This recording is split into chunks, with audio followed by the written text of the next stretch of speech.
ఓం శివశక్త్యా యుక్తో ఓం శివశక్త్యా యుక్తో యది భవతి శక్తః ప్రభవితుం యది భవతి శక్తః ప్రభవితుం న చేదేవం దేవో న చేదేవం దేవో న ఖలు కుశలః స్పందితుమపి న ఖలు కుశలః స్పందితుమపి అతస్త్వామారాధ్యాం అతస్త్వామారాధ్యాం హరిహర విరించాదిభిరపి హరిహర విరించాదిభిరపి ప్రణంతుం స్తోతుం వా ప్రణంతుం స్తోతుం వా కథమకృత పుణ్యః ప్రభవతి. కథమకృత పుణ్యః ప్రభవతి. ఓం సర్వవేదాంత సిద్ధాంత గోచరం ఓం సర్వవేదాంత సిద్ధాంత గోచరం తమగోచరం తమగోచరం గోవిందం పరమానందం గోవిందం పరమానందం సద్గురుం ప్రణతోస్మ్యహం. సద్గురుం ప్రణతోస్మ్యహం. జగద్గురు శంకరాచార్యుల వారు వివేక చూడమణి ద్వారా మనకు ఆత్మానాత్మ వివేకాన్ని చెబుతూ ఉన్నారు. మొదట మనకు ఇది వరకు గురువు గారు ఏం చెప్పారంటే, ఈ పంచకోశాలు ఆత్మను ఆవరించుకొని ఉన్నాయి. ఈ పంచకోశాలు ఆత్మను ఆవరించుకొని ఉన్నటువంటి కారణం చేత మనకు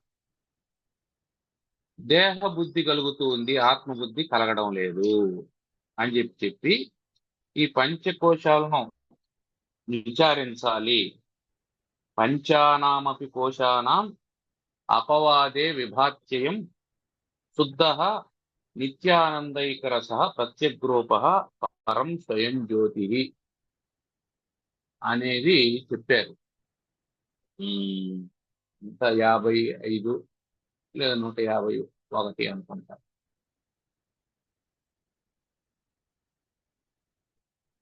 ఇంకా ముందర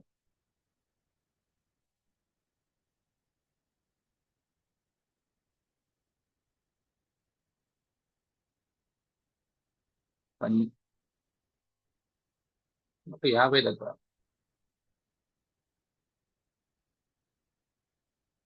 అప్పుడు 151 పంచానామపి కోశానాం అపవాదే, పంచకోశాలను అపవాదం చేసిన తర్వాత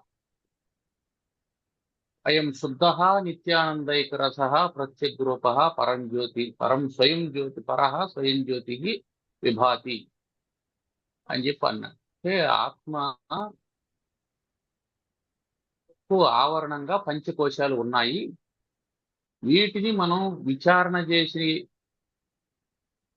ఇవి పోగొట్టుకునేటువంటివి కాదు, పోయేటువంటివి కాదు. విచారణ ద్వారా అవి లేవని తెలుసుకోవడమే తప్ప, లేవని నువ్వు తెలుసుకున్న తర్వాత కూడా పోదది. అక్కడే మనం ఒక ఉదాహరణ చెప్పుకున్నాం. ఏమిటంటే, ఎండమావులు గురించి తెలిసినా కూడా అవి కనిపిస్తూనే ఉంటాయి. అది తెలిసినప్పటికీ తెలియనప్పటికీ తేడా ఏమిటి అంటే, అది ఎండమావి అని తెలియనప్పుడు అందులో నీళ్లున్నాయని భ్రమ చేత పరుగులు తీస్తూ ఉంటాడు. ఆ ఎండమావులు అని తెలిసిన తర్వాత అందులో నీళ్లు లేవు అని స్పష్టమైనటువంటి జ్ఞానం చేత పరుగులు తీయకుండా ప్రశాంతంగా ఉంటాడు. కాబట్టి పంచకోశాలను ఎందుకు విచారం చేయాలి మనం అంటే, ఈ పంచకోశాలు కూడా ఎండమావులు లాంటివి. వీటిలో సారం లేదు, ఇవి స్వయం సత్తా కలిగినటువంటివి కాదు, ఇవి సచ్చిదానందములు కాదు అని తెలుసుకున్న తర్వాత కూడా ఇవి ఉంటాయి. ఎప్పటి వరకు ఉంటాయి అంటే, ఎంతవరకు జీవుని ప్రారంధం ఉంటుందో అంతవరకు శరీరం ఉంటుంది, ఇంద్రియాలు ఉంటాయి, మనస్సు ఉంటుంది, అంతఃకరణం అంతా ఉంటుంది, అలాగే ఉంటుంది. కారణం ఏమిటి? ప్రారంధాన్ని అనుభవించాలి కాబట్టి. ఆ ప్రారంధాన్ని అనుభవించడానికి ఒక స్థూల శరీరం అవసరం. ఆ అనుభవానికి ప్రేరణ కలిగించడానికి ఒక సూక్ష్మ శరీరం అవసరం. ఈ ఏది అనుభవించాలి అనడానికి కారణ శరీరం అవసరం. ఇవన్నీ అలాగే ఉంటాయి. జ్ఞానికి కూడా ప్రారబ్ధం ఉంటుంది. కాకపోతే ప్రారబ్ధం వల్ల కలిగేటువంటి దుఃఖం జ్ఞానిని అంటదు, అజ్ఞానిని అంటుతుంది. అలా అంటడానికి కారణం ఏమిటి? నిన్న మనం అనుకున్నాం, అంతా మనస్సే చేస్తుంది అని. అంతా మనస్సే చేస్తుంది అని చెప్పి అనుకున్నాం. ఆ మనస్సు వల్లనే సమస్త ప్రపంచం ఉంది. ఈ ప్రపంచం మనం మనోమయ ప్రపంచం అని అంటున్నాం. అసలు ప్రపంచమే, సృష్టే మనస్సు వల్ల జరిగింది. నీ మనసు లేదా సృష్టి లేదు. నీ మనసు ఉన్నప్పుడే సృష్టి ఉంది, మనసు లేనప్పుడు సృష్టే లేదు. మరి మనస్సును నువ్వు లేకుండా చేయగలవా? మనస్సును నువ్వు లేకుండా చేయలేవు, సృష్టిని నువ్వు లేకుండా చేయలేవు. ఇక్కడ నువ్వు చేయాల్సింది ఏంటంటే ఈ సత్యాన్ని తెలుసుకొని దానికి నలినీదళం అంబువత్, తామరాకు మీద నీటి బొట్టులాగా అంటకుండా ఉండగలిగితే అది నీ జ్ఞానానికి ప్రయోజనం అవుతుంది, నీకు ఆనందాన్ని కలుగజేస్తుంది, ఇది నీ కర్తృత్వాన్ని పోగొడుతుంది. ఈ విషయాలను చెబుతూ నిన్నటి వరకు మనం ఏం చెప్పుకున్నామంటే, అయ్యా అన్నమయ కోశం ఆత్మ కాదు, ప్రాణమయ కోశం ఆత్మ కాదు, మనోమయ కోశం కూడా ఆత్మ కాదు. ఎందుకు మనోమయ కోశం ఆత్మ కాదు అని అంటే, మొదటి లక్షణం ఏం చెప్పినాడు? ఆద్యంతవత్వాత్, దానికి ఆది అంతము ఉన్నాయి. అది పరిణామి భావాత్, దానికి పరిణామం ఉన్నది. అది దుఃఖాత్మకత్వాత్, దానికి దుఃఖం ఉన్నది. ఈ లక్షణాలు ఉన్నటువంటి కారణం చేత పైగా అది దృశ్యమై ఉన్నది, అది ద్రష్ట కాదు. దేనికి దృశ్యమై ఉన్నది?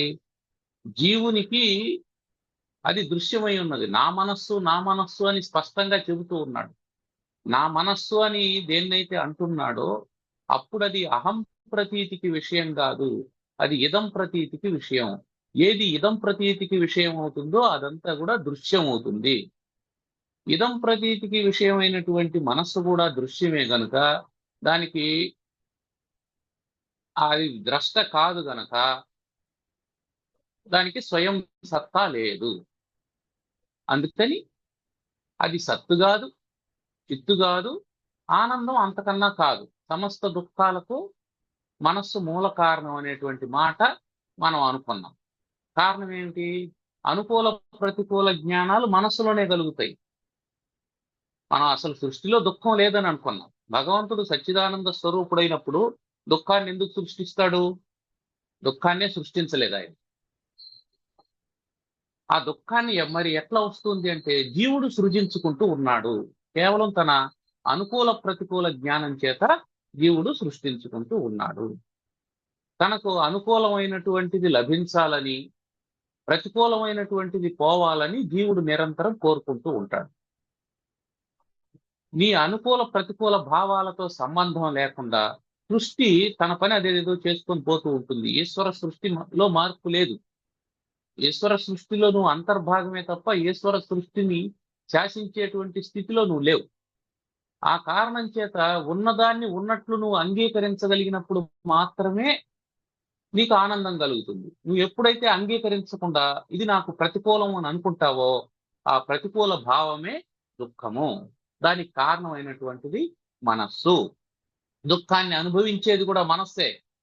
ఆ కారణం చేత మనోమయ కోశము ఆత్మ కాదు. ఇక ఇక్కడ నుంచి విజ్ఞానమయ కోశాన్ని మనకు పరిచయం చేస్తూ ఉన్నాడు. బుద్ధి బుద్ధీంద్రియైః సార్థం బుద్ధీంద్రియై సార్థం సవృత్తిః కర్తృలక్షణః కర్తృలక్షణః విజ్ఞానమయ కోశః స్యాత్ విజ్ఞానమయ కోశः స్యాత్ పుంసః సంసార కారణం. పుంసః సంసార కారణం. పుంసః జీవునికి, మానవునికి, ఇక్కడ ఆ పుంసహ అన్నప్పుడు స్త్రీ పురుష భేదం లేదు, అందరి జీవులకు అని అనుకోవాలి. పిపీలికాది బ్రహ్మ పర్యంతం ఉండే సమస్తానికి పుంసహ. వాళ్లకు సంసార కారణం. సంసారం అంటే జన్మ జర మృత్యు రూపమైనటువంటి దానికి సంసారం అని పేరు. ఏది పరిణామానికి లోనవుతుందో అదంతా సంసారం. సంసారం అంటే భార్య పిల్లలు ఉంటేనే సంసారం అని కాదు. నేను ఆ జన్మ బ్రహ్మచారినండి, నాకు భార్య లేదు కాబట్టి సంసారం. ఆ సంసారం అనేది మనం కాలక్రమంలో ఏకదేశంగా భార్య పిల్లలు ఉంటే సంసారం అని అనుకోవడం, అది ఏకదేశమైనటువంటి అర్థం. కానీ అది కాదు. జీవుడు స్థూల శరీరంతో ప్రపంచంలో జన్మించాడు అని అంటే సంసారం ప్రారంభమైంది ఆ జీవునికి. జన్మ నుంచే ప్రారంభమైంది, అసలు పుట్టినప్పటి నుంచి కాదు. వాడు గర్భంలో ప్రవేశించినప్పటి నుంచే ప్రారంభమైందని అర్థం. అక్కడి నుంచే వాడికి ఆ గర్భంలో ఉన్నటువంటి దుఃఖం, అనుభవించాల్సినటువంటి దుఃఖం అక్కడి నుంచే ప్రారంభమైంది. ఇదంతా సంసారం. ఆ సంసారానికి కారణమైనటువంటిది విజ్ఞానమయ కోశ శాత్ అన్నాడు. విజ్ఞానమయ కోశము అన్నాడు. ఏది విజ్ఞానమయ కోశము అంటే బుద్ధి, బుద్ధీంద్రియ సార్థం, ఆ రెండింటిని కలిపి. అంటే జ్ఞానేంద్రియాలు ఉన్నాయి కదా, ఆ జ్ఞానేంద్రియాలు అంతఃకరణంలో ఉండేటువంటి బుద్ధి, మనస్సు, బుద్ధి, చిత్తము, అహంకారాల్లో మనం ఇంతకు ముందే మనోమయ కోశం గురించి చెప్పుకుండేటప్పుడు ఒక మాట చెప్పాం. ఏమిటంటే చిత్తాన్ని మనస్సులో, అహంకారాన్ని బుద్ధిలో మనం కలుపుతూ ఉన్నాము అనేసి. అంటే అంతఃకరణాన్ని గురించి చెప్పేటప్పుడు మనం అంతఃకరణం అన్నప్పుడు ఏ విధంగా అయితే మనస్సు, బుద్ధి, చిత్తం, అహంకారం అని చెప్పుకుంటామో, ఒక్కొక్కసారి శాస్త్రంలో అంతఃకరణాన్ని మనస్సు అని కూడా వ్యవహరిస్తూ ఉంటారు. ఇంకొకసారి ఏమవుతుందంటే మనస్సు అని వ్యవహరించినప్పుడు మనోబుద్ధులు అని, లేదా మనోబుద్ధులు అని వ్యవహరించినప్పుడు, మనోబుద్ధులు అని శాస్త్రంలో వ్యవహరించిన ప్రతిసారి ఏం చేయాలంటే మనం మనస్సు అనగానే మనస్సులో అంతర్భాగంగా చిత్తం ఉందని, బుద్ధి అనగానే బుద్ధిలో అంతర్భాగంగా అహంకారం ఉందని మనం భావించాల్సి ఉంటుంది. కాబట్టి ఈ మనోమయ కోశం చెప్పిన తర్వాత విజ్ఞానమయ కోశాన్ని గురించి చెబుతూ ఇంద్రియాలు, జ్ఞానేంద్రియాలు, వాటితో బుద్ధి, ఈ రెండు కలిపితే దానికి విజ్ఞానమయ కోశం అని పేరు. విజ్ఞానమయ కోశం అని పేరు. అంటే విజ్ఞానమయ కోశం ఏముంటది?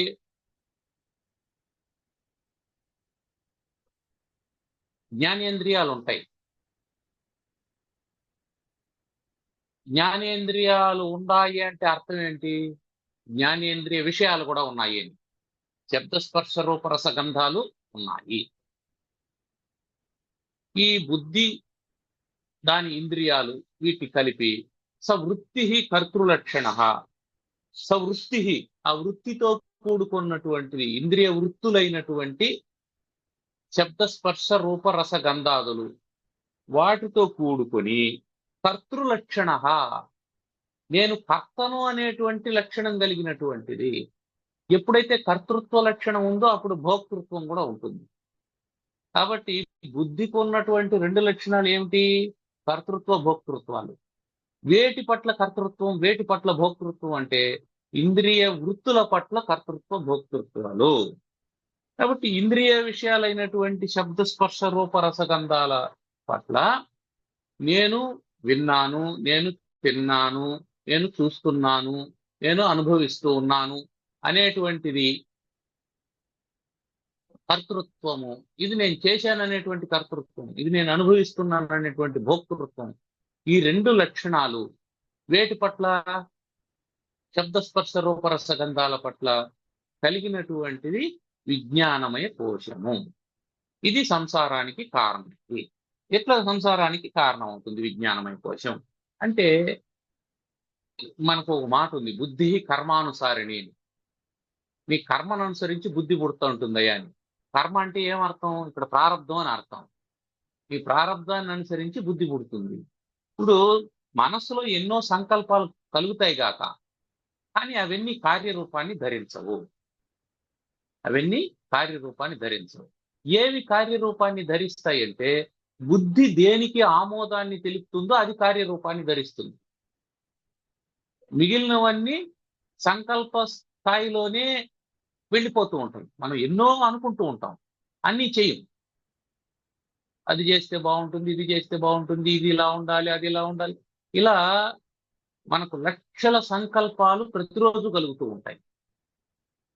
ఆ లక్షల సంకల్పాలులో అనేక వేల సంకల్పాలు అవి సంకల్పంగానే మాయమైపోతూ ఉంటాయి. కొన్నింటిని మాత్రమే బుద్ధి ముందరికి తీసుకొని వస్తాం. కొన్నింటిని మాత్రమే బుద్ధి ముందరికి తీసుకొని వస్తాం. బుద్ధి విచారణ మొదలు పెడుతుంది. దీనివల్ల ప్రయోజనం ఉందా లేదా అని. ఎందుకు? ప్రయోజనం అనుద్దిశ్య మందోపి నా ప్రవర్తతే అని చెప్పన్నారు. ఎంత బుద్ధి లేని వాడైనా ప్రయోజనం లేకపోతే ఆ పని చేయడు. కాబట్టి ప్రయోజనం ఏముంది అని ఆలోచన చేస్తాం. ప్రయోజనం ఉంది అని అంటే దీన్ని చెయ్యాలి అని అనుకుంటాం. చెయ్యాలి అని అనుకుంటాం. చెయ్యాలి అని అనుకుండే సంకల్పం దృఢ సంకల్పం. మిగిలినవన్నీ అదృఢ సంకల్పాలు. ఈ అదృఢ సంకల్పాలన్నీ వెళ్ళిపోయాయి. మిగిలినటువంటి దృఢ సంకల్పాల్లో కూడా మళ్ళీ ఈ బుద్ధి ఇంకొంచెం సూక్ష్మంగా, బుద్ధిలో అంతర్గతంగా ఉండేటువంటి వివేకం ఏం చేస్తుంది? దీని యొక్క సాధ్యాసాధ్యాలు, యుక్తాయుక్తాలు, దీని పర్యవసానాలు, వీటన్నింటినీ ఆలోచన చేస్తుంది. పర్యవసానాలు ఒక్కోసారి యుక్తాయుక్తాల్లో ఆలోచన చేసిన తర్వాత, సాధ్యాసాధ్యాలు ఆలోచన చేసిన తర్వాత ఇది మనకు అసాధ్యము అని పక్కన పెట్టేస్తారు. ఒక్కోసారి సాధ్యం అని తెలిసినా సరే ఇది అయుక్తము అని పక్కన పెట్టేస్తుంది. చేయాలనుకున్న తర్వాత కూడా సాధ్యమా అసాధ్యమా? సాధ్యమే కానీ అయుక్తము అంటే సరైనటువంటిది కాదు. ఇప్పుడు యుక్తం అని తెలిసిన తర్వాత కూడా సాధ్యాసాధ్యాలు చూసాం, యుక్తాయుక్తాలు చూసాం. ఇది సాధ్యము మరియు యుక్తము అని తెలిసిన తర్వాత కూడా ఇప్పుడేం చేస్తాం? మళ్ళీ దీని పర్యవసానాలను ఆలోచన చేస్తాం. కాన్సిక్వెన్సెస్ అని పర్యవసానాలను ఆలోచన చేస్తాం. ఇది యుక్తమే, సాధ్యమే, కానీ దీని వలన ఉత్తరోత్తర మనకు ప్రయోజనాలు ఏమున్నాయి అని అనుకొని ఏ ప్రయోజనము లేదనుకున్నప్పుడు వదిలేస్తాం. అప్పుడు కూడా వదిలేస్తాం. లేదా దీని పర్యవసానాలు తీవ్రంగా ఉంటాయి అని అనుకున్నప్పుడు వదిలేస్తాం. అంటే యుక్తాయుక్తాల దగ్గరనే పర్యవసానాలు కూడా తెలిసిపోతూ ఉంటాయి. ఒక్కోసారి యుక్తము అని అనిపించింది, దాని పర్యవసానాలు తీవ్రంగా ఉంటాయి. అందుకని ఈ 3 స్తరాల్లో, ఈ 3 స్టెప్స్లో బుద్ధి ఇంకొంచెం సూక్ష్మంగా పనిచేస్తుంది. పనిచేసి ఈ పని చేయొచ్చు లేదా చేయకూడదు అని అంటుంది. అంటే కర్తృ లక్షణం అని. కర్త యొక్క లక్షణం ఏమిటి? సాధ్యాసాధ్యాలు, యుక్తాయుక్తాలు, తర్వాత పర్యవసానాలు. ఈ మూడింటిని అది ఆలోచన చేస్తుంది. కర్త అనేవాడికి ఉండాల్సినటువంటి లక్షణం కేవలం ప్రయోజనం మాత్రమే కాదు, ఇవన్నీ ఆలోచన చేస్తుంది. ఇవన్నీ ఆలోచన చేసి వదిలేస్తుంది. లేదా కొన్ని చేస్తుంది. అంటే దీని అర్థం ఏంటి? మనకు కలిగేటువంటి లక్షల కొలది సంకల్పాల్లో కొన్ని మాత్రమే ఈ పుటంలో నుంచి బయట వచ్చి అవి కార్యరూపాన్ని ధరిస్తూ ఉన్నాయి. అలా కార్యరూపం ధరించినటువంటి వాటికి కర్తను నేను అని భావన చేస్తూ ఉన్నాం. అయితే ఈ కర్తృత్వ భోక్తృత్వాలు ఎవరివి? బుద్ధి లక్షణాలైనటువంటి కర్తృత్వ భోక్తృత్వాలకు కారణం ఏమిటి? నిజానికి బుద్ధికి కర్తృత్వం వహించేటువంటి చైతన్యము ఉన్నదా? అది లేదు. ఎందుకు అంటే బుద్ధికి కర్తృత్వం వహించేటువంటి చైతన్యం ఉండాలి అంటే సుషుప్తిలో కూడా అది కర్తృత్వ భోక్తృత్వాలను వహించాలి, యుక్తాయుక్తాలను వహించాలి. మనం అంతఃకరణం గురించి మాట్లాడుకునేటప్పుడు చెప్పుకున్నాం. అంతఃకరణం జాగ్రత్తలో మనకు అనుకూలంగా పనిచేస్తుంది, స్వప్నంలో దాని ఇష్టంగా అది పనిచేస్తుంది, సుషుప్తిలో అసలు పనే చేయదు. ఇప్పుడు మనం గాఢంగా నిద్రపోతూ ఉన్నప్పుడు ఓ దొంగ వచ్చాడు అంటాం. ఆ దొంగని నిలువరిస్తుందా, నిన్ను నిద్ర లేపుతుందా? దొంగ వచ్చినాడు నిద్రలేయి అని అంటదా? వాడి టైం బాగలేక చీకట్లు ఏదైనా కాలుకు తగిలి శబ్దం వస్తే తప్ప. బుద్ధి నిద్ర లేపదు, మనసు నిద్ర లేపదు. అంటే అంతఃకరణం జడ పదార్థం అని అర్థం. దానికి స్వయంచాలక శక్తి లేదు. ఆ కారణం చేత ఇక్కడ ఏం చెప్తున్నాడంటే ఈ సంసారానికి కారణంగా మారుతూ ఉన్నది విజ్ఞానమయ కోశం. నేను కర్తను అనుకున్న కారణం చేత, నేను కర్తను అనుకున్నప్పుడు ఏమవుతుంది? ఇది నేను చేయాలి, అది నేను చేయాలి, ఇది నేను చేయాలి అని అనుకుంటాను. కాబట్టి సంకల్ప దశలో నుంచి కార్యదశలోకి పరిణామం చెందినటువంటి సంకల్పం అంటే అదృఢ సంకల్పాలన్నీ పోగా దృఢ సంకల్పం వచ్చి, ఆ దృఢ సంకల్పం కూడా సాధ్యాసాధ్యాలు, యుక్తాయుక్తాలు, పర్యవసానాలు మొదలైనటువంటి వివేక లక్షణాలలో పుటం పెట్టబడి ఇది చెయ్యాలి అని అనుకున్నప్పుడు దాన్ని కర్మ రూపంలోకి పరిణామం చెందింపజేసేటువంటిది బుద్ధి. సంకల్పం కర్మ రూపంలోకి వస్తుంది. ఆ కర్మ రూపంలోకి రావాలంటే మళ్ళీ దానికి ఇంద్రియాలు కావాలా. ఆ ఇంద్రియాలను నియంత్రణ చేసి ఇంద్రియాల ద్వారా ఆ పని చేయించేటువంటిది బుద్ధి. కాబట్టి నేను ఇది చేయిస్తున్నాను, అహం కర్త, అహం కర్త అని అంటూ ఉంది. ఇప్పుడు నిజానికి ఈ అహం కర్త అని అంటూ ఉన్నటువంటి ఈ వృత్తి దేంతో కూడుకొని ఉంది? ఇంద్రియ వ్యాపారాలతో కూడుకొని ఉంది. ఈ బుద్ధికి ఈ చైతన్యాన్ని ఇస్తూ ఉన్నటువంటి వాడెవరు? ఆత్మ. ఇది ఆత్మను మరుగుపరిచి విజ్ఞానమయ కోశ ధర్మాలైనటువంటి కర్తృత్వ భోక్తృత్వాలు ఏం చేస్తున్నాయంటే ఆత్మధర్మాలైనటువంటి సచ్చిదానందాలను మరుగుపరచి ఆత్మే కర్త, ఆత్మే భోక్త అనేటువంటి దాన్ని ప్రొజెక్ట్ చేస్తూ ఉన్నాయి. ఎవడు అనుభవిస్తున్నాడో వాడు ఆత్మ అని అనుకుంటూ ఉన్నాడు. నిజానికి ఇవి బుద్ధి యొక్క ధర్మాలే గాని ఆత్మధర్మాలు కావు. అందువల్ల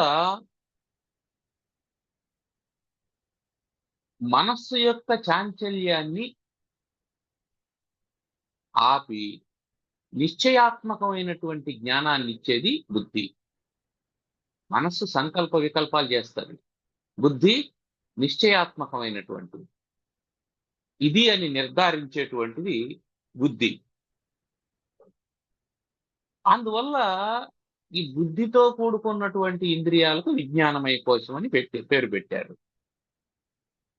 ఇక ఇది జ్ఞానేంద్రియ వ్యాపారాలైనటువంటి జ్ఞానేంద్రియ వృత్తులైనటువంటి శబ్ద స్పర్శ రూపరస గంధాలతో కూడుకొని కర్తృలక్షణ, నేను కర్తను అని అంటుంది. ఇప్పుడు ఏమవుతుంది? ఈ కోశం ఈ ఇంద్రియాలతో, ఇంద్రియ వ్యాపారాలతో, కర్తృత్వ ధర్మంతో, ఈ మూడింటితో కూడుకొని ఉంది. ఇది సంసారానికి కారణమవుతూ ఉంది.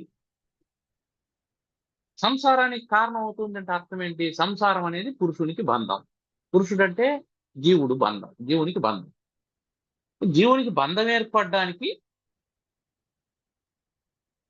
ఏమేమి కారణంగా ఉంది అంటే జ్ఞానేంద్రియ వ్యాపారాలు, బుద్ధి, దాంట్లో ఉండేటువంటి కర్తృత్వం. ఈ మూడు కలిపి కర్తృత్వం అన్నప్పుడు భోక్తృత్వాన్ని కూడా తీసుకోవాలి.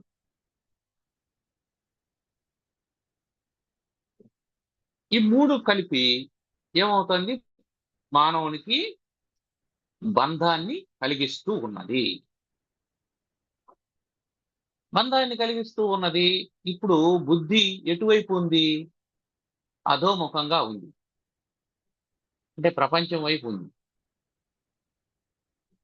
ఇది బంధానికి కారణం అవుతుంది. ఊర్ధ్వముఖం అయితే మోక్షానికి కారణం అవుతుంది. ఎప్పుడైతే దీనికి కర్త నేను, దానికి కర్త నేను, దానికి కర్త నేను అని అనుకుంటుందో, దానికి నువ్వు కర్త కాదు, దీనికి అధిష్టానమైనటువంటి దానికి నువ్వు కర్త అనేది గుర్తుపెట్టుకోవాలి. ఈ అన్ని వృత్తుల్లోనూ నేను కర్తను అనేటువంటిదే విజ్ఞానమై కోశం. దీనికి వేదాంత పంచదశలో ఓ మాట చెప్పాడు. ఏమిటంటే, అహం వృత్తిరిదం వృత్తి ఇది అంతఃకరణం ద్విధా.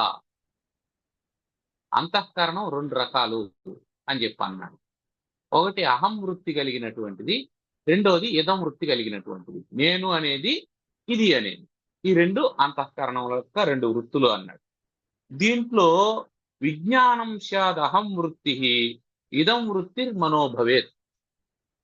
విజ్ఞానమయ కోశం ఏమిటి?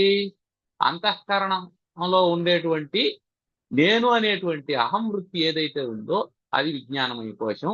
ఇదం వృత్తి ఏదైతే ఉందో అది మనోమయ కోశం అని వేదాంత పంచదశ చెప్తుంది స్పష్టంగా. కాబట్టి ఇక్కడ అహం వృత్తి, దేని యందు అహం వృత్తి? శబ్దస్పర్శ రూపరస గంధాల యందు అహం వృత్తి కలిగినటువంటిది. ఇది విజ్ఞానమయ కోశం. ఇదం వృత్తి కలిగినటువంటిది మనోమయ కోశం. ఇక మనోమయ కోశం, ఈ విజ్ఞానమయ కోశం, ఈ రెండింటిలో విజ్ఞానమయ కోశం సూక్ష్మమైనటువంటిది, కారణమైనటువంటిది. మనోమయ కోశం కార్యమైనటువంటిది. ఎందుకు?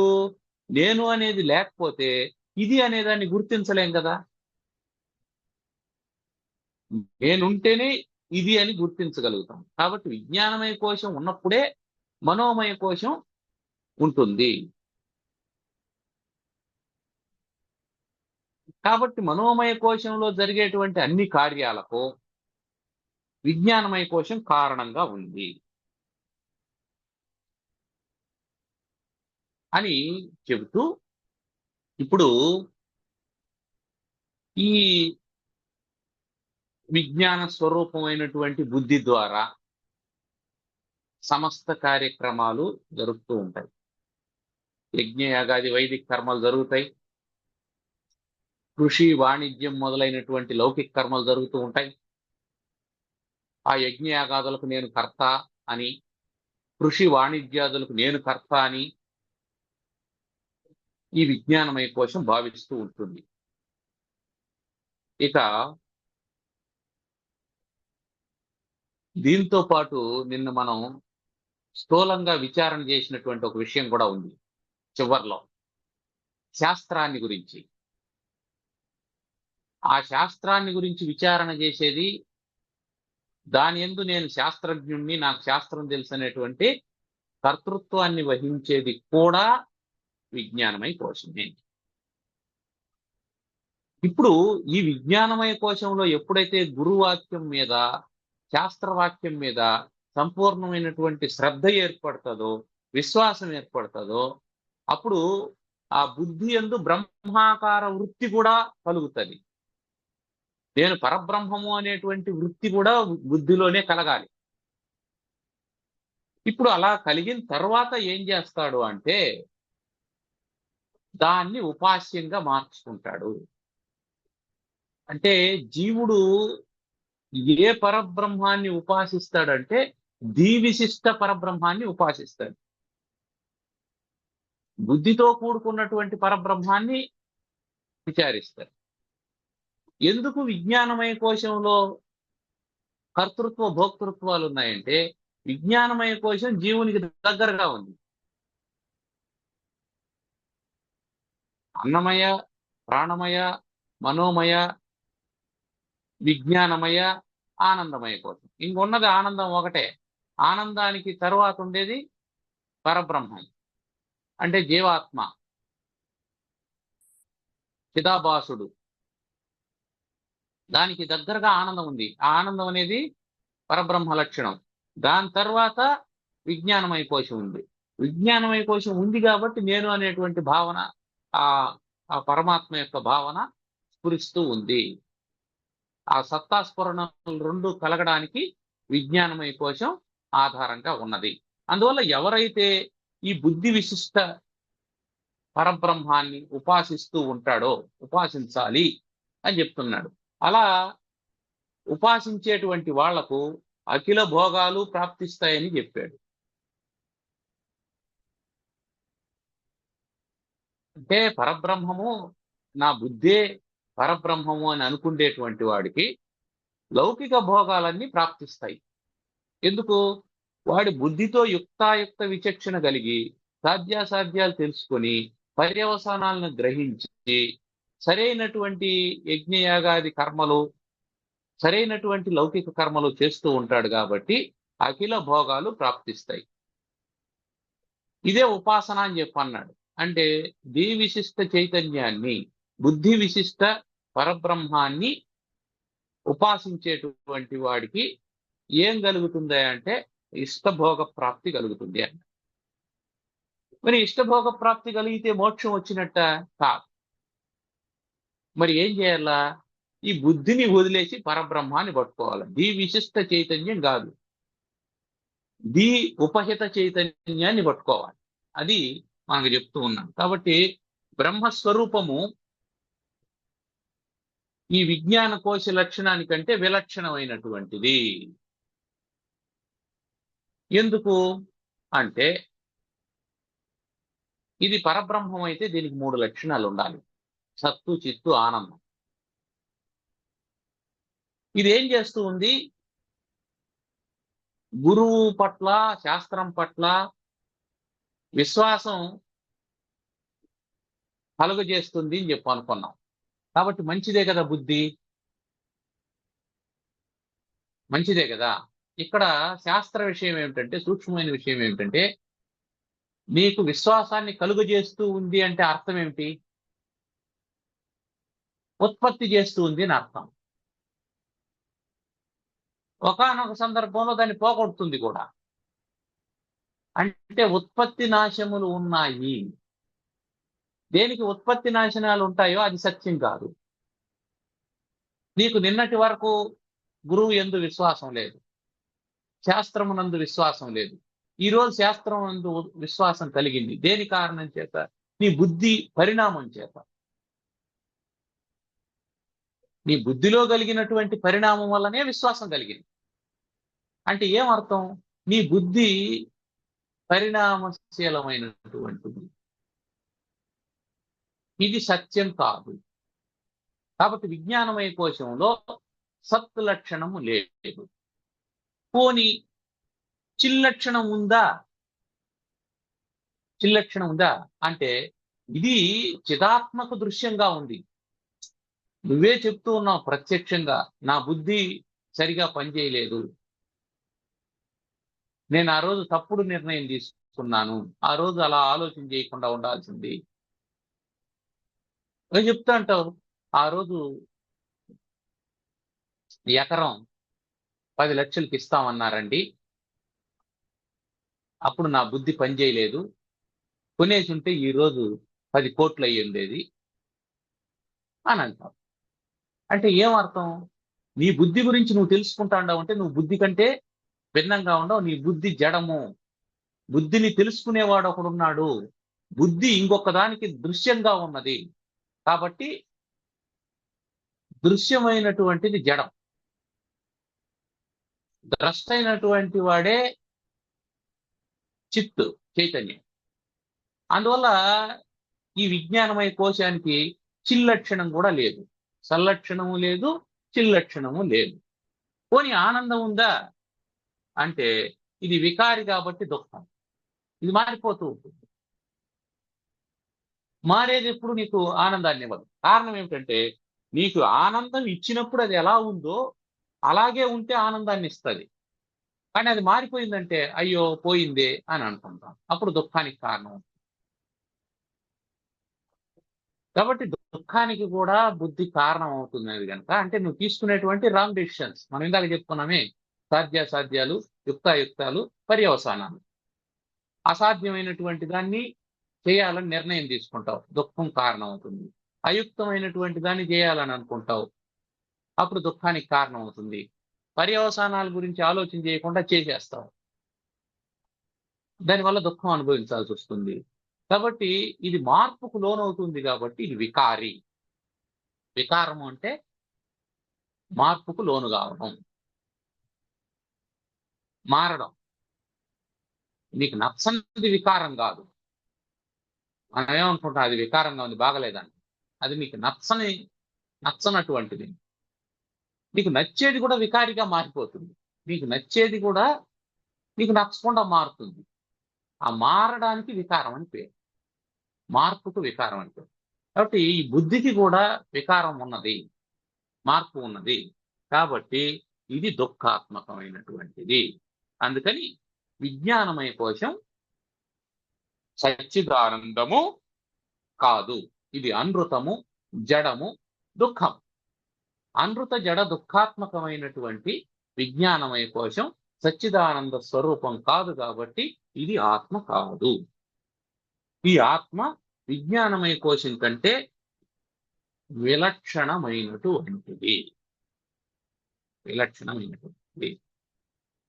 ఆ విషయాన్ని చెబుతూ ఏం చెప్తున్నాడంటే తరువాత శ్లోకం, అనువ్రజత్ అనువ్రజత్ చిత్ ప్రతిబింబ శక్తి, చిత్ ప్రతిబింబ శక్తి, అనువ్రజత్ చిత్ ప్రతిబింబ శక్తి, అనువ్రజత్ చిత్ ప్రతిబింబ శక్తి, విజ్ఞాన సంజ్ఞ విజ్ఞాన సంజ్ఞ, ప్రకృతేర్వికార, ప్రకృతేర్వికార,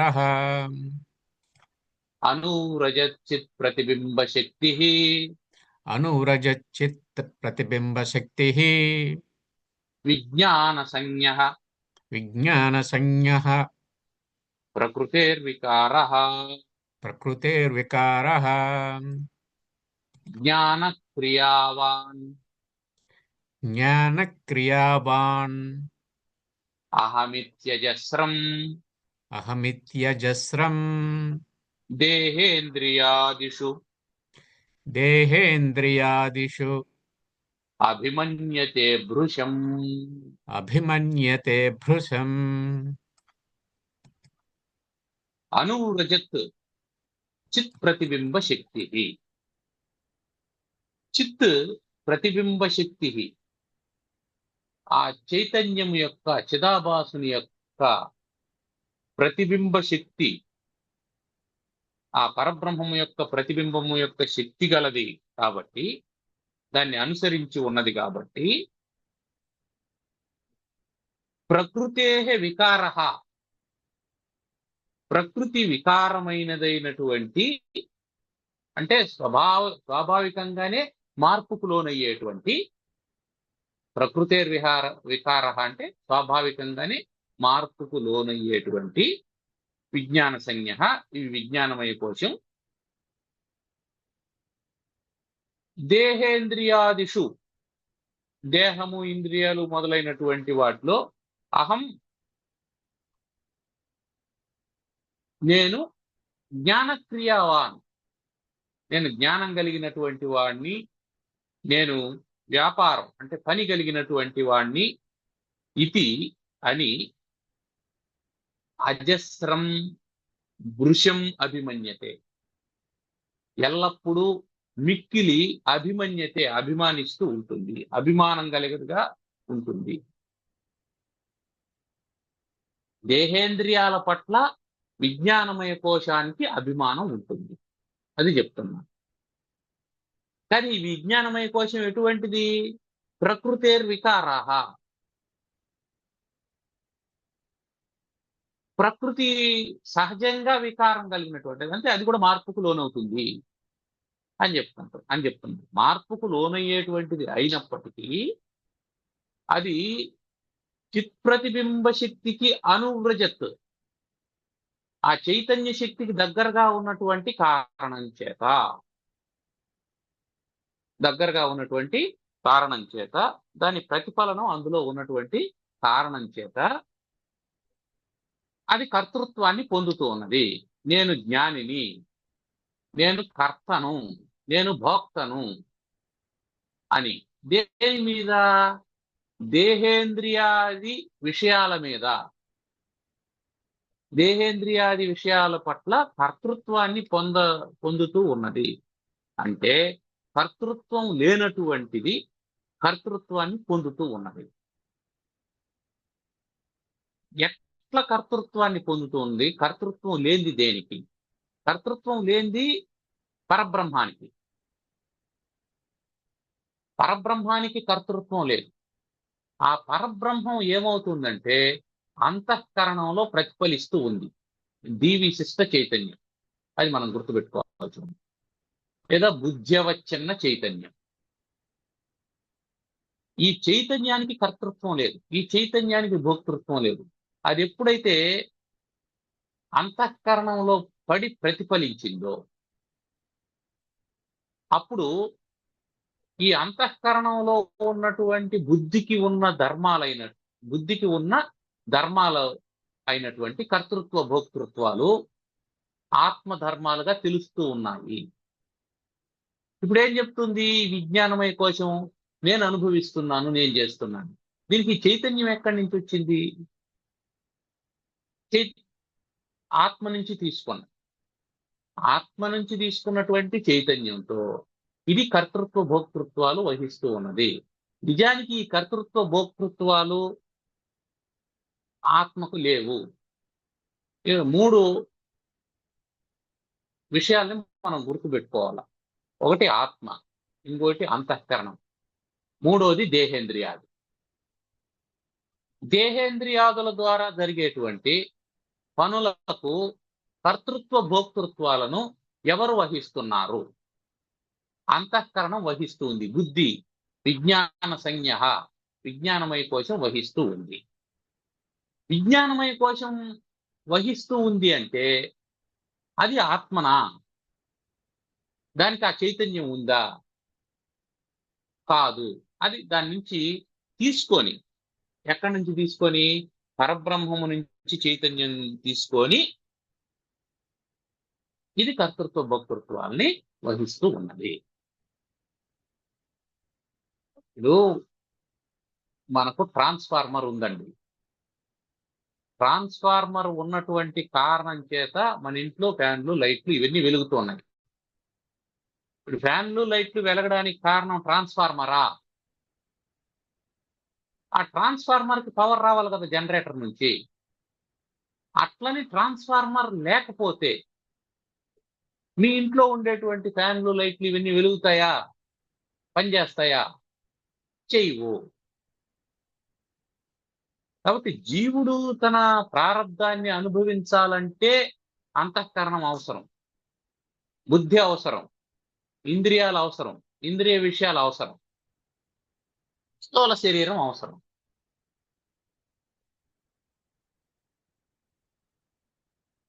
అయితే ఇవన్నీ అనుభవిస్తున్నాడు కాబట్టి అంతఃకరణం ఆత్మ అని అనుకోవడానికి వీల్లేదు అని చెప్తున్నాడు. అందుకని ఈ విజ్ఞానమయ కోశం ఏమనుకుంటూ ఉంటుంది? నిరంతరం నేను అనుభవిస్తూ ఉన్నాను అని అనుకుంటూ ఉంటుంది. ఈ దేహేంద్రియాదులు నావి అని అనుకుంటూ ఉంటుంది. ఈ అభేద జ్ఞానం కలిగినటువంటి వాడే జీవుడు. దేహేంద్రియాదులు, వాటి వల్ల వచ్చేటువంటి సుఖదుఖాలు నావి అని అనుకుంటూ అవి నాకంటే భిన్నమైనటువంటివి కావని అనుకుంటూ ఉంటాడే అతడు జీవుడు. వీటన్నిటికీ నేను ద్రష్టగా ఉన్నాను, వీటన్నిటికీ నేను వ్యతిరేక్తుడుగా ఉన్నాను అని అనేటువంటి వాడు పరమాత్మ. వాడు అనుకుంటేది ఏమీ లేదు. కాబట్టి ఈ జీవుడు ఈశ్వరుడు ఇవంతా కూడా అభిమాన నిరభిమానాల వల్ల ఉన్నాయి. ఇక్కడ మనం గుర్తుపెట్టుకోవాల్సింది ఒకటి ఉంది. అంతఃకరణంలో ప్రతిబింబమైనటువంటి చైతన్యంతో కూడుకున్నటువంటి వాడు జీవుడు. ఈ అంతఃకరణానికి ఉపహితంగా ఉండేటువంటి చైతన్యం ఈశ్వరుడు. ఈ ఈశ్వరుడు మాయతో కూడుకొని ఉంటాడనేది మనం ముందే అనుకున్నాం. మాయను ఉపాధిగా కలిగినటువంటి వాడు ఈశ్వరుడు, అవిద్యను ఉపాధిగా కలిగినటువంటి వాడు జీవుడు. ఈ మాయోపాధి చైతన్యమైనటువంటి ఈశ్వరునికి, అవిద్యోపాధి చైతన్యమైనటువంటి జీవునికి తేడా ఏముంది అంటే అభిమాన నిరభిమానములు. మాయోపాధి చైతన్యమైనటువంటి ఈశ్వరునికి నిరభిమానం ఉన్నది. దేని పట్ల? దేహేంద్రియాదుల పట్ల. అందువల్ల ఈశ్వరునికి దుఃఖం అంటదు. అవిద్యోపాధి చైతన్యమైనటువంటి జీవునికి అభిమానం ఉన్నది. దేని పట్ల? దేహేంద్రియాదుల పట్ల. అందువల్ల సుఖ దుఃఖాలు ఉన్నాయి. అందుకే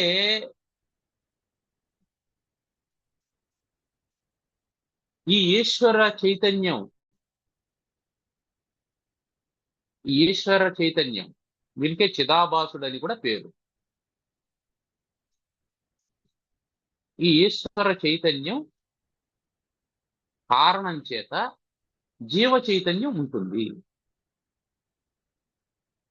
మరి మాయోపహిత చైతన్యం, మాయ కంటే కూడా అధిష్టానమైనటువంటి చైతన్యమే అసలైనటువంటి పరబ్రహ్మ. అంటే ఈశ్వరుడు కూడా పరబ్రహ్మము కాదు అని చిదాభాసుడు. అక్కడ మాయా విశిష్ట చైతన్యం ఈశ్వరుడు అని చెప్పబడింది. అందుకని ఇక్కడ జీవునికి నిరంతరం అభిమానం కారణం చేత, దేని పట్ల? దేహేంద్రియాదులకు అభిమానం కారణం చేత చాలా అభిమానం, అది భృశం అన్నాడు. మిక్కిలి అభిమానం కారణం చేత ఎప్పుడు? అజస్రం, ఎల్లప్పుడూ మిక్కిలి అభిమానం ఉన్నటువంటి కారణం చేత. దేని పట్ల? దేహేంద్రియాదుల పట్ల అభిమానం ఉన్నటువంటి కారణం చేత ఈ విజ్ఞానమయ కోశం ఏమనుకుంటుంది? అహం జ్ఞానవాన్, అహం ప్రియవాన్ అని అనుకుంటుంది. నేను జ్ఞానం కలిగినటువంటి వాడిని, నేను ఈ పనులు చేస్తున్నాను అని అనుకుంటుంది. ఏం జ్ఞానం ఉంది నీకు? ఏం జ్ఞానం ఉంది? దేహేంద్రియాలకు సంబంధించినటువంటి ప్రకృతి జ్ఞానం ఉన్నది, ప్రాకృతికమైనటువంటి జ్ఞానం ఉన్నది, పరమాత్మ జ్ఞానం కాదు. అంటే ఏది అజ్ఞానజన్యమైనటువంటి ప్రపంచమో ఆ అజ్ఞానజన్యమైనటువంటి ప్రపంచ జ్ఞానాన్ని జ్ఞానం అని అనుకుంటూ ఉన్నాం. ఇవన్నీ జ్ఞానాభాసములే తప్ప జ్ఞానము కాదు. కాబట్టి జ్ఞానం అంటే పరమాత్మ జ్ఞానం ఒక్కటే జ్ఞానం తప్ప ప్రాకృతికమైనటువంటి జ్ఞానములన్నీ జ్ఞానాభాసములే, జ్ఞానం లాంటివే తప్ప జ్ఞానం కాదు.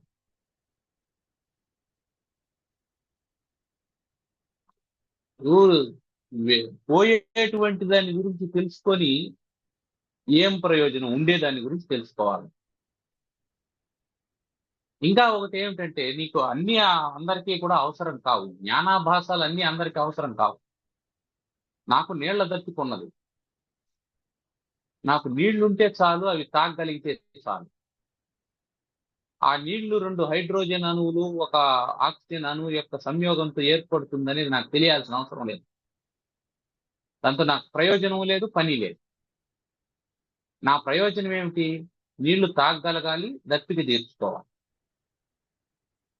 అందువల్ల జ్ఞానాభాసము వల్ల నీకు మోక్షం కలగదు, జ్ఞానం వల్ల మాత్రమే మోక్షం కలుగుతుంది. కానీ నేను జ్ఞానవంతుడు అని అనుకుంటున్నావు. ఏ జ్ఞానం ఉన్నది నీకు? నేను క్రియాశీలుని అనుకుంటున్నావు. ఏ క్రియ చేస్తున్నావు? నేను యజ్ఞయాగాది కర్మలు చేస్తూ ఉన్నాను అని అనుకుంటున్నాను. యజ్ఞయాగాది కర్మలు చేస్తే ఏమవుతుంది? స్వర్గకామో యజేత అన్నాడు. నువ్వు యజ్ఞయాగాది కర్మలు చేస్తూ ఉన్నావు అంటే స్వర్గాది ఉత్తమ లోకాలు ప్రాప్తిస్తాయి. ఏమవుతుంది? క్షీణే పుణ్య మర్త్యలోకం విశంతి.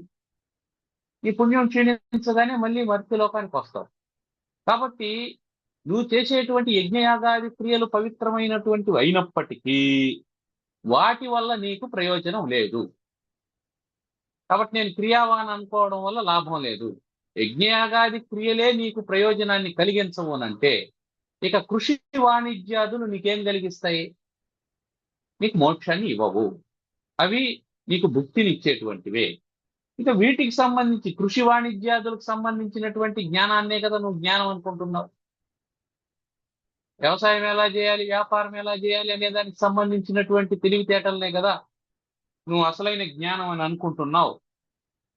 అవి నీకు ఏమిస్తాయి? శరీర పోషణ కోసం కావలసినటువంటి వస్తువుల్ని సమకూర్చి పెడతాయి. శరీరమే నశ్వరమైనప్పుడు అది శాశ్వతంగా ఉండనప్పుడు దాన్ని పోషించడానికి కావలసినటువంటి జ్ఞానం నువ్వు సంపాదించుకోవడం వల్ల ప్రయోజనమే ఉంది. అందుకని నేను జ్ఞానవంతుణ్ణి, నేను క్రియావంతుణ్ణి అని నిరంతరము విజ్ఞానమయ కోశంతో కూడినటువంటి జీవుడు భావిస్తూ ఉంటాడు. ఎందుకు? విజ్ఞానమయ కోశంలో ఆ చిత్ ప్రతిబింబం, చైతన్య ప్రతిబింబం ఉంటుంది. ఆ చైతన్య ప్రతిబింబ శక్తి కారణం చేత, దాన్ని అనుసరించి ఉన్నటువంటి కారణం చేత, అనువ్రజత్ దాన్ని అనుసరిస్తూ ఉన్నటువంటి కారణం చేత నేను జ్ఞానవంతుణ్ణి, క్రియావంతుణ్ణి అని కర్తృత్వ భోక్తృత్వాలు ఏర్పడుతూ ఉన్నాయి. దేని మీద? దేహేంద్రియాల మీద. దేహేంద్రియాల మీద అభిమానం ఏర్పడుతుంది.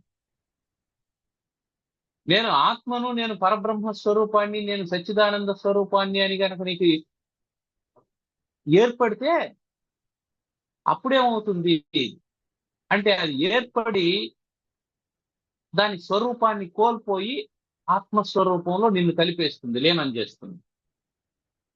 ఇప్పుడు ఏం చేస్తుంది? నిన్ను కిందికి తగ్గిస్తూ ఉంది, ఒక స్టెప్ కిందికి తీసుకొని వస్తుంది. దేహేంద్రియాదుల పట్ల అంటే ఏవి నశించిపోతాయో దాని పట్ల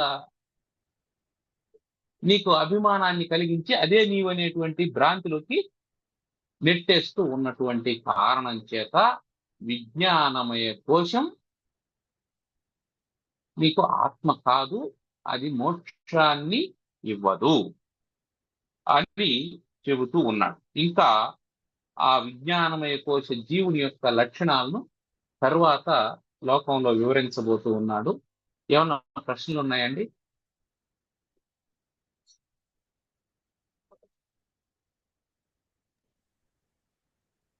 మనము అంటే డిఫరెంట్ స్టేజెస్ ఉన్నాయి. దేహము, ప్రాణము, మనస్సు, జ్ఞానము, ఆనందము అని.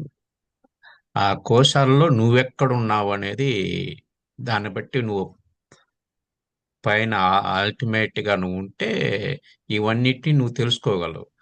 నువ్వు ఇక్కడుంటే పైన దాన్ని నువ్వు తెలుసుకోలేవు. నీ యొక్క బహిర్ముఖంగా ఉంటే నువ్వు వీటి దారిలో ఉంటావు. వెనకాల ఉండేదేమో నీకు కనపడదు. నువ్వు వెనకాల ఉంటే ముందరుండేటివన్నిటిని నువ్వు చూడగలవు. అవును. అందుకే ఏం చేస్తున్నాడంటే, ముందు ఎక్కడున్నావు నువ్వు? నేను ఈ శరీరం అని అనుకుంటున్నావు. అందుకని శరీరాన్ని గురించి విచారం చేశాడు. ఇది ఎట్లా వస్తుంది అంటే, సప్త ధాతువులతో నిర్మాణమైంది, చర్మం ఉంది, మాంసం ఉంది, మధ్య ఉంది, పంచభూత వికారమైనటువంటిది అని ముందు దీని గురించినటువంటి విచారణ జరిగింది.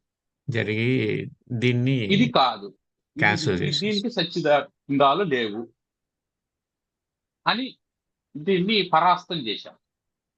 ఇది కాదు అనుకున్నాం. దాని తర్వాత దీన్ని నిలబెట్టేటువంటి ప్రాణం ఉంది అని అనుకున్నాం. ఆ ప్రాణం ఏమైనా ఆత్మ అని ఆలోచన చేసింది. ఆ ప్రాణం ఏమైనా నువ్వా అని. సింపుల్ గా తెలిసిపోతుంది ఏంటంటే, నా ప్రాణం అంటున్నావు. ఏది ఇదం ప్రతీతికి విషయమో అది అహం ప్రతీతికి విషయం కాదు. దేన్ని ఇదం ఇది అని అంటున్నావో అది అహం కాదు, అది నేను కాదు. నేను అనేది ఇది కాదు కదా. అందువల్ల సింపుల్ గా ఏమిటి, ఇది నా శరీరం అంటున్నాం కాబట్టి నేను కాదు. ఇది నా ప్రాణం అంటున్నాం, ఇది నేను కాదు. ఇది నా మనస్సు అంటున్నాం, ఇది నేను కాదు. ఇది నా బుద్ధి అంటున్నావు, ఇది నేను కాదు. పోనీ ఆనందమయ కోశం నువ్వా అంటే, నేను ఆనందాన్ని అనుభవిస్తున్నాను అని నువ్వే సాక్ష్యం చెప్తున్నావు. అంటే అక్కడ కూడా ఏమిటి, నువ్వు భోక్తగా ఉన్నావు, భోక్తగా ఉన్నావు. అనుభవిస్తూ అందువల్ల నువ్వు ఆనందానికి భోక్తగా ఉన్నటువంటి నీవు అసలైనటువంటి నీవు గాని ఆనందం కూడా నువ్వు కాదు. అందుకని తర్వాత చెప్పేటప్పుడు ఆనందమయ కోశం కూడా నువ్వు కాదు అని విచారణలో తేల్చేసి ఆ పరబ్రహ్మ లక్షణాలు మనకి ఇది వరకే చెప్పాడు కదా, ఆ పరబ్రహ్మ లక్షణాలే మనము అని తేల్చేటువంటి ప్రయాణం ఇది. ప్రయాణం దీంట్లో ఫస్ట్ అంటే దేహం, తర్వాత ప్రాణం, తర్వాత మనస్సు, తర్వాత బుద్ధి. ఈ చెబుతూ చెబుతూ చెబుతూ ఏం చేస్తున్నాడంటే, దేహం ఏమేం పనులు చేస్తుంది, ప్రాణం ఏమేం చేస్తుంది, మనసు ఏం చేస్తుంది, బుద్ధి ఏం చేస్తుంది అంటే ఏవి చేస్తూ ఉన్నటువంటి కారణం చేత మనకు బంధం ఏర్పడుతుందని చెప్తూ ఉన్నాడు. మామూలుగా అది చెబుతూ పనులు అంటే సాధ్యాలు యుక్తాయుక్తాలు పర్యవసానాలు అవన్నీ ఆలోచించి దృఢ సంకల్పం పెట్టుకొని ఒపీనియన్స్ జడ్జిమెంట్స్ ఏదో పెట్టుకొని కార్యరూపం అనేది జరిగింది అనుకుందాం. దాని ద్వారా కంపల్సరీగా కర్తృత్వం భోక్తృత్వం వస్తుంది. కానీ ఇవన్నీ లేకుండా పనులు సహజంగా జరుగుతూనే ఉన్నాయి కదా అనే విషయానికి మనం రావాల్సి. అది ప్రారంభం వల్ల జరిగేటువంటి సహజంగా జరుగుతాయి. అని సంకల్పంతో జరిగే వాటికి ఇవన్నీ సాధ్యాలు యుక్తాయుక్తాలు పర్యవసానాలు ఇవన్నీ టచ్ స్టోన్స్ అన్నమాట. వీటన్నిటి మీద ఆలోచన చేసి చేస్తాం. ప్రారంధానికి ఏం చేస్తాం, ఇవన్నీ ఏం ఆలోచన ఉండదు. పని చేసేసిన తర్వాత మళ్ళీ ఆలోచన చేస్తాం, అరే ఇది ఎందుకు చేసినాము. అది ప్రారంభం వల్ల జరిగేటువంటిది. అది ఆటోమేటిక్ గా జరిగిపోతుంది. అది ఉండేది అంతే. దాన్ని మనం యాక్సెప్ట్ చేయాలంతే. దాన్ని అక్కడ మళ్ళీ ఆలోచన చేసేందుకు అవకాశం లేదు. ఇప్పుడు మనం ఈ విధంగా ఆలోచన సంకల్పం మీద చేస్తే మళ్ళా మనం ఎక్స్ట్రాగా కర్మలు చేసినట్టుగా మళ్ళా ఆ సంచితంలోకి కూడగొట్టుకున్నట్టుగానే ఉంటుంది. ఆటోమేటిక్ గా జరిగిన దానికి మనకు సంబంధం లేదు, ప్రారంభం ప్రకారంగా జరిగిన దానికి మనకు సంబంధం లేదు. సంకల్పం లేకుండా ఉన్నాం కాబట్టి అనుభవించేస్తున్నాం కాబట్టి ఇబ్బంది. ఇప్పుడు మామూలుగా ప్రాజెక్ట్ పూర్తయిపోతుంది. దొంగ అనే విషయం వచ్చింది, బుద్ధి ఏమి పని చేయలేదు అనేసి అంటే ఒకటి మనసులోకి ఏమొచ్చిందంటే, మామూలుగా రమణ మహర్షి ప్లేగ్ వ్యాధి ఏదో వచ్చినప్పుడు అందరూ బయట వెళ్ళిపోతే ఆయన ఒక్కడే ఆశ్రమంలో ఉంటే ఒక దొంగ వచ్చి లోపలికి వచ్చినప్పుడు నీకు కావాల్సింది నాకు సంబంధం లేదన్నట్టుగా, అంటే ఆయన చదువుకుంటూ ఆ విషయంలో ఉండిపోయినప్పుడు అంటే ఆ బుద్ధి కూడా పని చేయట్లేదు అనేసి కూడా, అంటే సుషుప్తి దశలో సుషుప్తిలో ఉన్న దశ మామూలుగా ఉన్నప్పుడే అనుభవించినాడని తెలుస్తా ఉంటారు. అంతే అంతే, ఏ తేడా ఒకటే.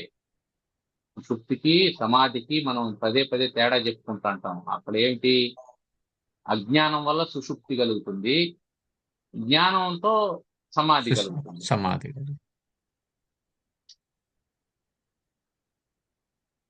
రెండింటి యొక్క స్థితి ఒకటిగానే ఉంటుంది. అక్కడ కర్తృత్వం ఉండదు, ఇక్కడ కర్తృత్వం ఉండదు. అక్కడ భోక్తృత్వం ఉండదు, ఇక్కడ భోక్తృత్వం ఉండదు. ఏమైనా ప్రశ్నలు ఉన్నాయండి మురళీకృష్ణ గారు? సరే, కన్క్లూడ్ చేద్దాం. ఓం సర్వమంగళ మాంగళ్యే శివే సర్వార్థ సాధికే శరణ్యే త్ర్యంబకే గౌరీ నారాయణి నమోస్తుతే. ఓం స్వస్తి ప్రజాభ్యః పరిపాలయంతాం న్యాయ్యేన మార్గేణ మహీం మహీషాః. గోబ్రాహ్మణేభ్యః శుభమస్తు. నిత్యం లోకాః సమస్తాః సుఖినో భవంతు. ఓం శాంతి శాంతి శాంతి. స్వస్తి. ధన్యవాదాలు.